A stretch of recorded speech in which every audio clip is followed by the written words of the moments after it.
Most people think the dangerous part of driving through the mountains is the weather. They're wrong. The weather gives you warnings. The road doesn't. I spent almost 4 years driving a tow truck through Black Ridge Highway, a 2-lane mountain road that connected 3 small towns in northern Montana. Breakdowns, dead batteries, flat tires. Those were my normal nights, until one phone call changed everything. It happened in October 2023, cold enough that the first snow had already settled across the higher elevations. Business was slow. Around 11:40 p.m., I was sitting alone at the garage drinking stale coffee when the emergency phone rang. The dispatcher sounded confused. "We've got a stranded vehicle near mile marker 46. Anyone injured?" That's the strange part. The caller wouldn't answer. "What do you mean?"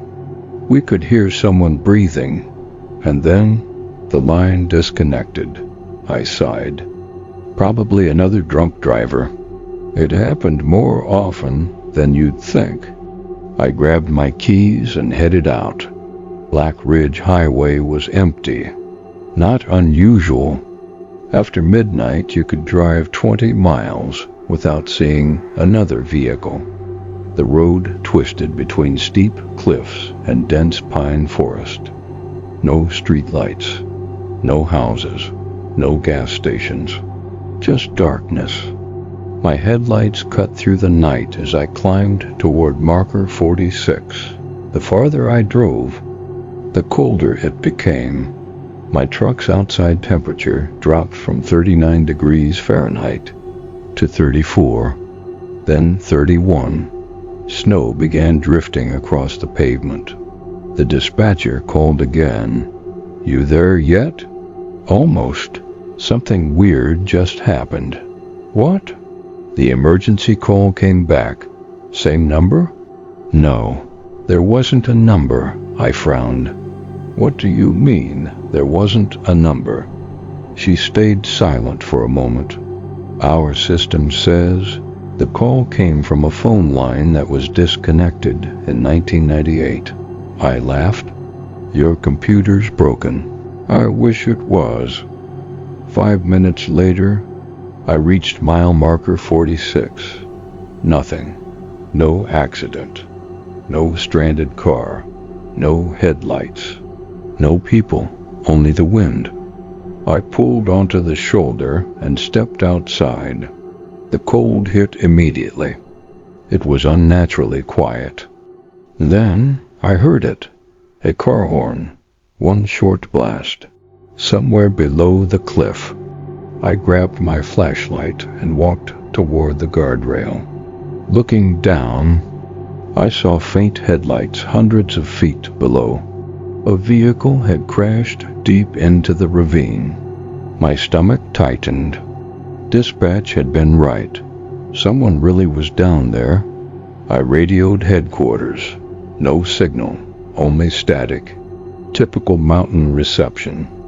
I climbed back into the truck and grabbed my rescue pack. There was an old maintenance trail leading into the ravine. Steep, narrow, dangerous. But there was no time to wait. Someone could still be alive. The descent took nearly 20 minutes. Loose rocks slid beneath my boots. Twice I nearly lost my footing. The headlights became brighter. Finally, I reached the wreck. It was an old sedan, half buried against a fallen pine tree. The windshield was shattered. Both front doors were open. There was nobody inside. "Hello?" No answer. I checked the engine, ice cold. This crash hadn't happened tonight. It had been sitting there for years, yet the headlights were still on. My flashlight swept across the dashboard. The keys were missing. Then I noticed something stranger. The radio was playing, softly, an emergency weather broadcast.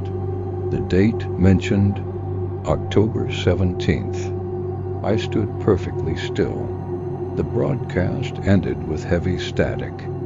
Then, a man's voice came through the speaker, barely above a whisper. "You finally made it." I froze. The voice wasn't coming from outside. It was coming from inside the car. People think a fire lookout spends all day watching for smoke. Most of the job is waiting for something to happen, waiting for the radio to crackle, waiting for sunrise. I accepted the job because I wanted silence. No traffic, no people, no city noise, just forests, mountains, and a small wooden tower overlooking hundreds of square miles of wilderness. It sounded perfect. My name doesn't matter.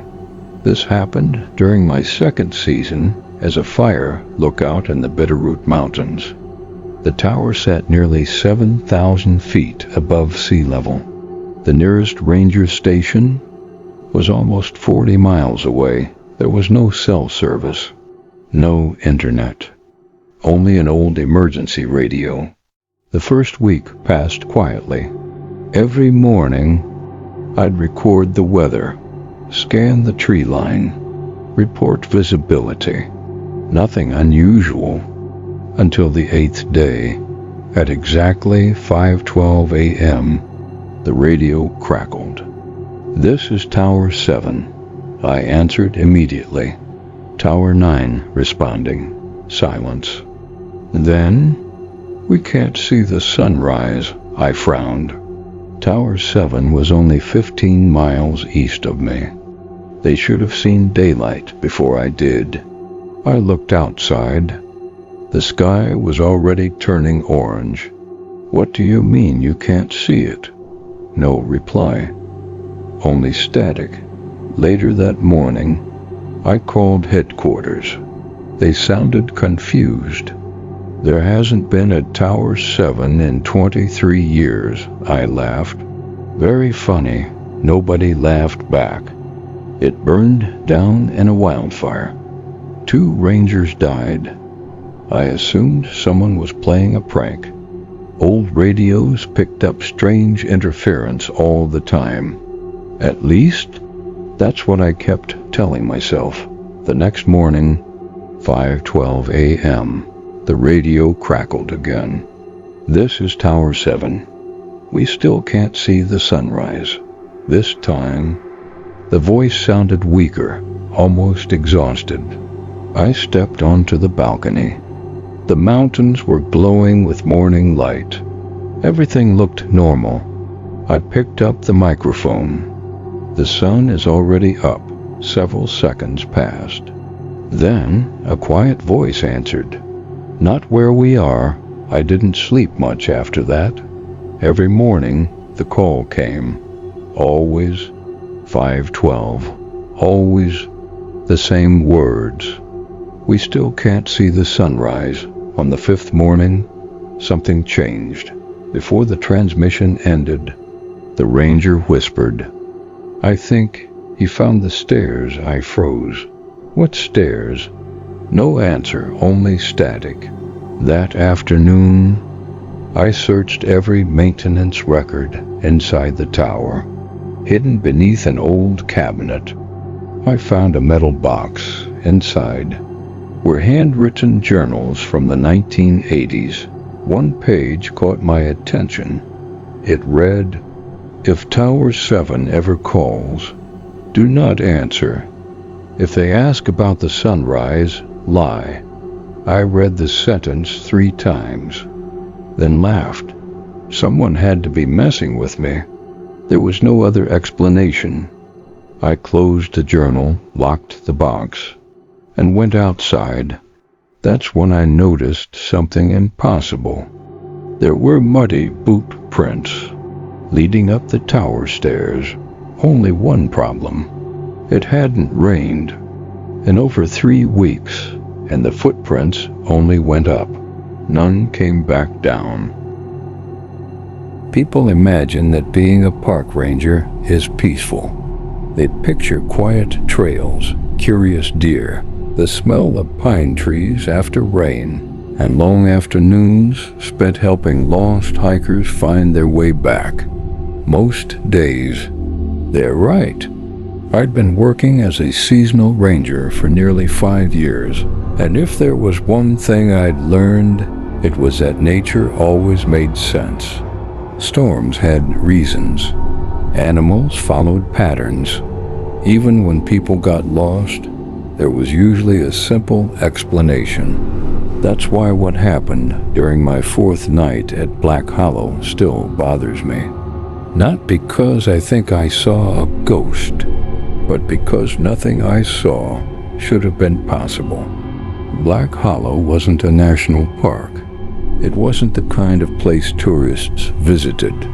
Officially, it was listed as a protected forest reserve deep in the northern mountains, almost 3 hours from the nearest town. Most people had never heard of it. Even many rangers hadn't. The reserve covered nearly 70 square miles of dense pine forest, broken only by old logging roads that had been abandoned decades earlier. Cell service disappeared less than 10 miles inside the boundary. After sunset, the silence felt almost physical. My first 3 nights at Black Hollow Outpost were painfully ordinary.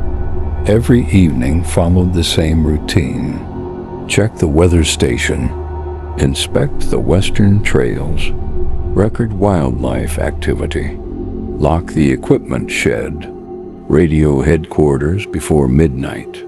Nothing unusual happened. No missing hikers, no strange lights, no mysterious noises. By the 4th night, I'd started laughing at the stories the older rangers liked to tell around the station.